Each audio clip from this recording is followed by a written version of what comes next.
What's up, guys? We're here with Die Free Live Hard, my boy Sam Lee, Jacob Buckley, and Kirk Melson. We're going to tell you about some food today. I'm going to hand it over to my boy Jacob.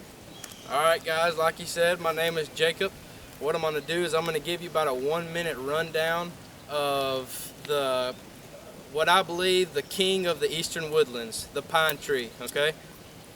First off, let's talk about the pine needles. The pine needles in the pine tree extremely high in vitamin C and many other vitamins. It can be used to make a tea, and all you would do to make a tea is obviously get a fire going, get you a can of some type, a stainless steel.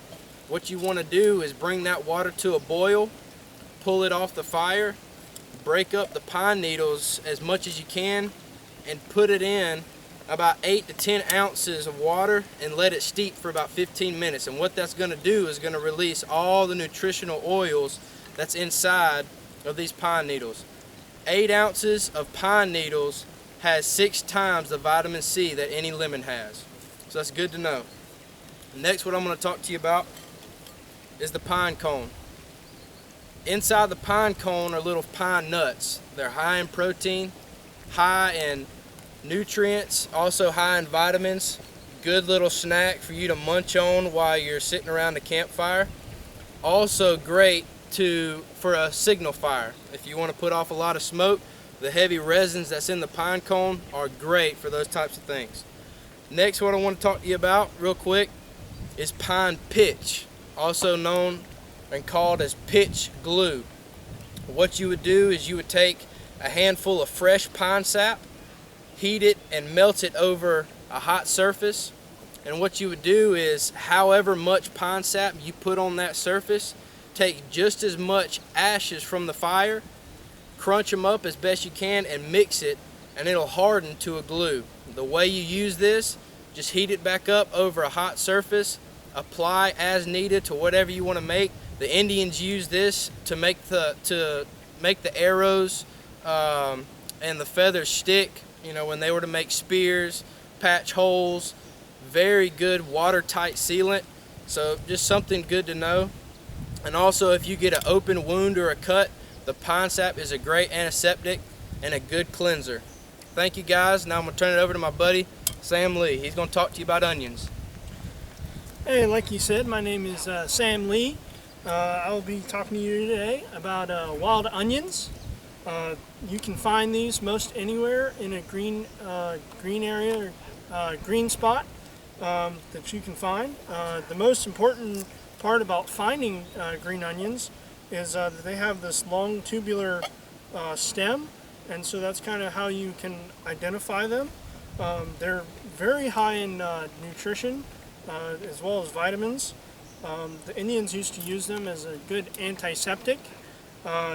So that's pretty much what I have for wild onions. And with that, I'm going to turn it over to my friend Kirk. All right, so like you said, my name is Kirk, and I got dandelions. All right, they're great food out in the wild. You can find them all over the place, and they're found all over the U.S. Yeah, you can find them in meadows, pretty much everywhere, even in the woods. You find an open clearing, you'll probably find some dandelions. How to recognize them is they have that big old yellow flower, and their tube is or their stem is tubular, okay, and it kind of gets purple down near the bottom. So this is one that is blossomed. Here's one that's about to blossom. All right, and here is one that has blossomed, and everybody knows you can blow it and get a wish. All right. So you can also use this if you have a mess of them. You can put them all into your tinder, and it'll be real flash fire. So it's not really good to just have dandelion petals to start your fire, but it's a good tinder as far as that goes. How you can prepare these? You can eat them raw. You can eat them straight. They're kind of bitter. You can also cook them in a pot, like Buckley was saying about the pine needles. You do the same thing with dandelions. Make dandelion tea. They're a really great source of nutrition. They contain fiber, vitamin A, C, E, and K. They have a good source of calcium and iron, great source of potassium. The Indians used them for healing, and they settle digestion, but they're apparently pretty good to eat, so you know, I'm telling you to eat it, I might as well eat it myself, right? A little bitter, but if you're dying, you know, it'll do the trick. So I'm gonna pass it off to my buddy Buckley. He's gonna finish us off with some clover, all right?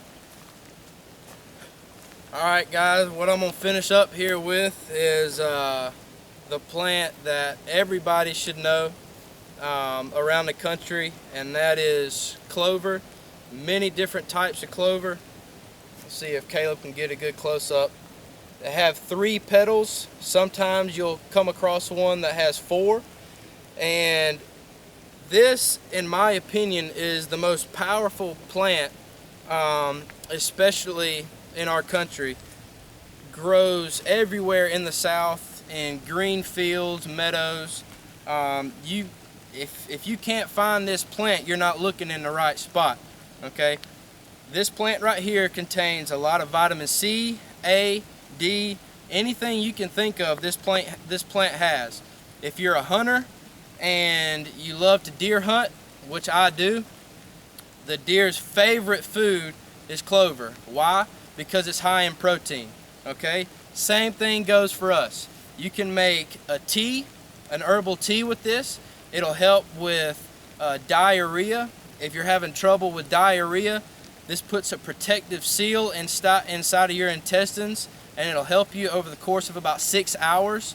That's how long it takes for it to get into your system. Another type of clover that is easy to identify is red clover. Red clover is higher in protein than the white clover, and it's also the #1 herbal medicine used to treat stomach cancer. So just some fun facts, and clover actually tastes like you're eating a salad without any dressing.